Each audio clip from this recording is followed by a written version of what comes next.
शुरू कर दें उसको ध्यान दे पालनहार का नाम लेते जो सबको बहुत रहता और बख्शिशा करने वाला है। बिछड़ी बूंद समुद्र पे दर दर ठोकर खाए। बिछड़ी बूंद समुद्र पे दर दर ठोकर खाए। बलिहारी सत संग के जो बिछड़त दिया मिलाए। इस शब्द के अंदर इशारा होया है एक बूंद की तरफ कि बिछड़ी बूंद समुद्र पे दर दर ठोकर खाए। किस बूंद की गल इस शब्द के अंदर की गई है? किस तरफ इशारा किया गया है? कौन है सागर और कौन है बूंद? तो इस शब्द के अंदर ये दसिया गया है कि एक बूंद जदों सागर तो बिछड़ती है तो उन्होंने दर दर से ठुकरा खानियां पैंदियां। तुसीं देखते हो कि जदों सूरज की गर्मी बढ़ती है तो सागर के अंदर जो पानी हुंदा है वो भाप बन के बदलों के अंदर समा जाता है। वही पानी जो सागर का समुद्र का पानी है जदों बदलों के जरिए वो जमीन से वसदा है बूंदा के रूप में, तो उन्होंने बूंदा नूं कितना भटकना पैंदा है।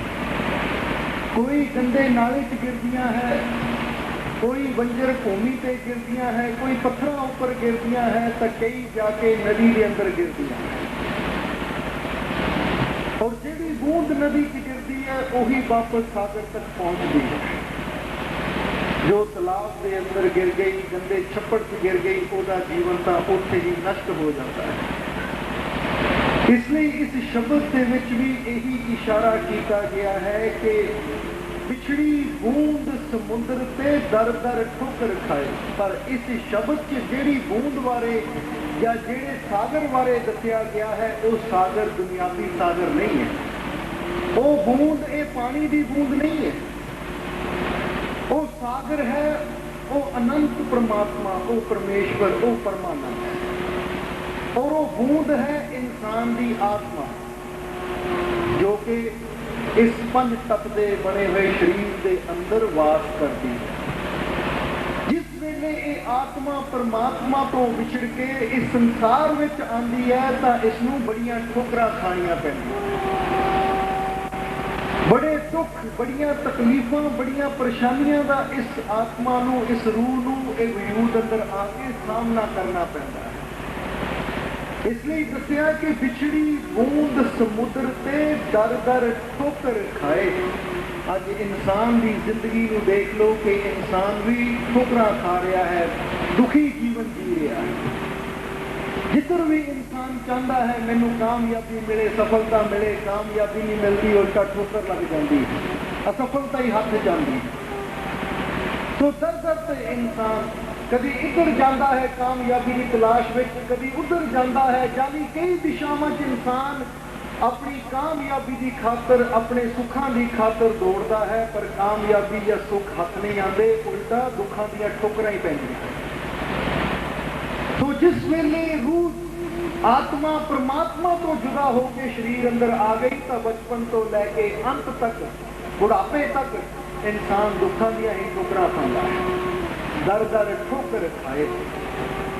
हुण दसिया गया है कि ये बूंद या कह लो कि ये रूह आत्मा या कह लो कि इंसान अगर चाहता है कि मैं ये दुखों दियां ठोकरां तो, परेशानियां दियां ठोकरां तो बच जावां, तो जिस तरह तुसीं जानते हो कि जेड़ी बूंद नदी च गिर गई वो नदी के जरिए सागर तक पहुंच जाती है।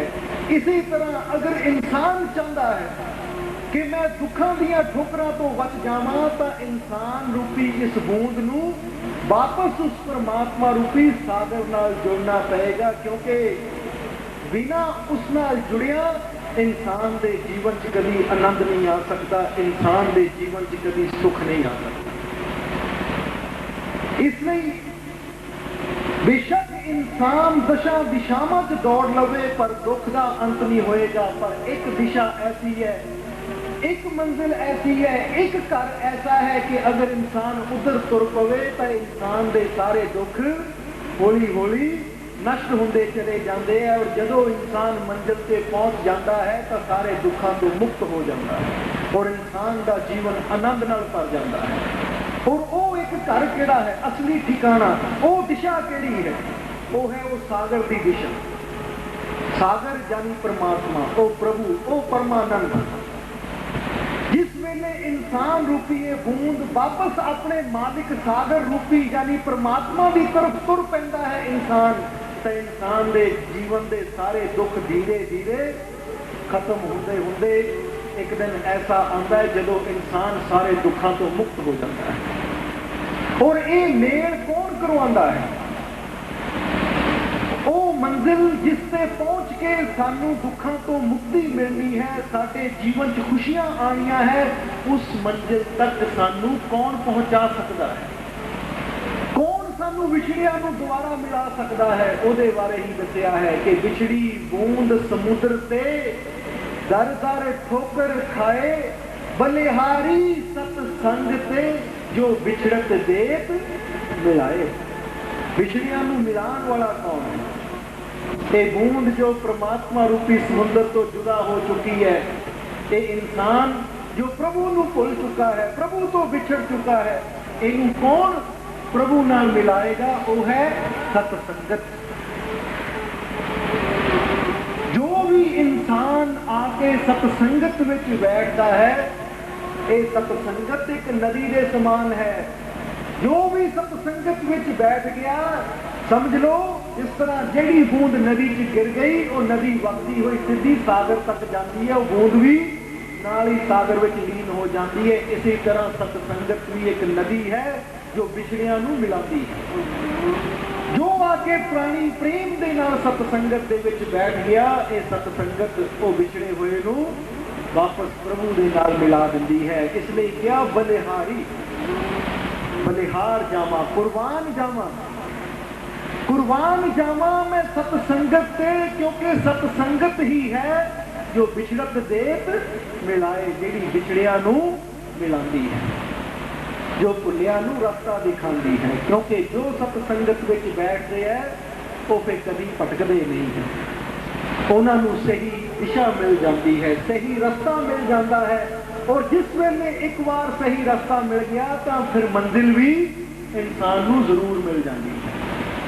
इसलिए तो संत कबीर भी अपनी वाणी एक जगह कहते हैं, कबीर बैठा प्रेम से, कबीर बैठा प्रेम से, जो भी सत्संग माही, परम अमोलक राम रतन पावे शंका नहीं। संत कबीर अपनी वाणी की दसते, कबीर बैठा प्रेम से। कबीर साहब कहते जो भी प्रेम नाल सत्संगत विच आके बैठ गया, कबीर बैठा प्रेम से, जो भी सत्संग माही, परम अमोलक राम रतन पावे शंका नहीं। कि जो भी प्रेम दे नाल सतसंगत विच आके बैठ गया, कबीर साहब कहते परम अमोलक राम रतन के, परम और अनमोल और राम रूपी रतन उन्होंने जरूर मिलता है। और ਇਹਦੇ ਚ कोई शक नहीं है, शंका नहीं है। यानी प्रेम नाल सतसंगत विच वो कहते बैठ के देख, तेनों परमात्मा रूपी रतन की प्राप्ति जरूर होएगी। बैठना प्रेम दे नाल, अधूरा नहीं, पूर्ण रूप। अधूरे का मतलब दिल किते, शरीर किते, आप किते, ध्यान किते, वो अधूरा है। इसे नहीं कर गुरुआ पीरा फकीरा ने भी फरमान किया है कि कई इंसान हजारा मील दूर बैठे होंगे है, कई हजारां मील दूर बैठे होंगे, वो हजारां मील दूर बैठ के भी गुरु चरणों चों कृपा लै जाते हैं, तो कई गुरु के चरणों च बैठे होंगे वो खाली रह जाते हैं। क्यों? कारण की है? कई हजारां मील दूर बैठ के भी इन्ना प्रेम करते कि उतों उन्होंने चित्त, उन्होंने सुरती गुरु के चरणों च हर वेले रहिंदी है। तो बेशक उन्होंने शरीर दूर हुंदा है, पर जे सुरती उन्होंने गुरु के चरणों च है तो उत्थे सब कुछ ले लेंगे, उत्थे बैठे ही तर जाते हैं। तो कई गुरु के चरणों च बैठे होंगे है, पर सुरती उन्होंने माया मोह च फसी होंगी है, विषय विकारों च फसी होंगी है, तो वो लागे आके भी खाली दे खाली रह जाते हैं। इसलिए पूर्ण तौर पर जो गुरु के चरणों नाल सुरती जोड़ दिंदा है, वही इंसान सब कुछ ले जाता है। जरा समझ, बाबा फरीद दे कोल, बाबा फरीद दे कोल दो मित्र गए, यानी जिन्हों का आपस में बड़ा नाम प्यार से, दोनों ने जाके बाबा फरीद के कदमां च सजदा किया, मत्था टेकिया, नमस्कार की और हाथ जोड़ के अर्ज करन लगे कि महाराज तुसी तां रब दे फकीर हो, खुदा दे प्यारे हो, तुसी सानू दसो कि ऐसे पिछले साल हज करन मैं गया सी। एक दोस्त कहन लगा दोनों चों कि पिछले साल मैं हज करन गया सी, की मेरा हज कबूल होया? तो बाबा फरीद कहते तेरा हज कबूल नहीं होया खुदा दे घर च, पर तेरे इस मित्र का हज कबूल हो गया। तो बड़ा हैरान होया कि महाराज ये तुसी की कह रहे हो, लगता है तुहानू भुलेखा लग्या होएगा, क्योंकि पिछले बार मैं ही हज करन गया सी, ये मेरा दोस्त मेरा मित्र तो जा ही नहीं पाया, ये तो घरे ही सी। लगता तुहानू कहण विच भुलेखा लग गया कि तेरा हज कबूल नहीं होया, एदा हो गया, ये तो घर बैठा सी, ये कदों हज ते गया? तो उस वेले बाबा फरीद कहते खुदा दे घर से एदा ही हज कबूल होया, तेरा नहीं। वो कहता महाराज मैं समझिया नहीं कि ज्यादा हज नूं गया ही नहीं तो एदा कबूल किदां हो गया, और मैं गया और मेरा कबूल नहीं होया, आखिर ये कारण की? मैं कोई समझिया नहीं, जरा दाना समझाओ। तो उस वेले बाबा फरीद कहते फिर जानना चाहता तो सुन, हज की तैयारी तुहाडी दोनों की सी, पर यह जदों तैयारी कर रहा सी हज की, समान तैयार कर रहा सी, तभी दस उसने की होया? उन्होंने पूछया जेड़ा रह गया सी कि दस उसने की होया? उन्हें क्या महाराज होना की सी, जदों मैं तैयारी करके घरों निकलिया तो अगे देखा कि एक छोटा बच्चा रो रहा है, कोई गरीब बच्चा है और सड़क के किनारे खड़ा रो रहा है। तो मैं पूछा बेटा की गल, रो क्यों रहा है? तो उन्होंने कहा कि मेरी माँ बहुत बीमार है, मेरी माँ बहुत बीमार है और मेरे को दवा लियान पैसा नहीं है। कईयां नूं मैं कहा कि मेरी मदद करो, पर किसी ने भी मेरी मदद नहीं की। जे मेरी मां नूं कुछ हो गया तो मैं की करूं? अच्छा बेटा तेरी मां बीमार है, चल मैनू अपने घर लै चल। जदों उहदे नाल मैं उस बच्चे के घर पहुंचा, वो एक दोस्त अपनी कहानी दस रहा है कि जदों उस बच्चे के नाल मैं उसके घर पहुंचा तो देखा वाकई उसकी मां मंजे ते लेटी हुई है और बड़ी बीमार है, घर के एक अन्न का दाना तक नहीं है खाण को। मैनू बड़ा तरस आया तो मैं खुदा के अर्ज की कि हे खुदा, मैं भी गरीब हाँ, बड़ी मेहनत करके एक पैसा करके हज वास्ते कुछ पैसे जोड़े थे, पर अज मैनू लगता है कि मेरे हज नालों ज्यादा जरूरत इन्होंने पैसों की, कि जे मैं हज करन चला गया तो पिछले ये बच्चा भी मर जाएगा, यदि मां ने मर गई तो बच्चा भी मर गया।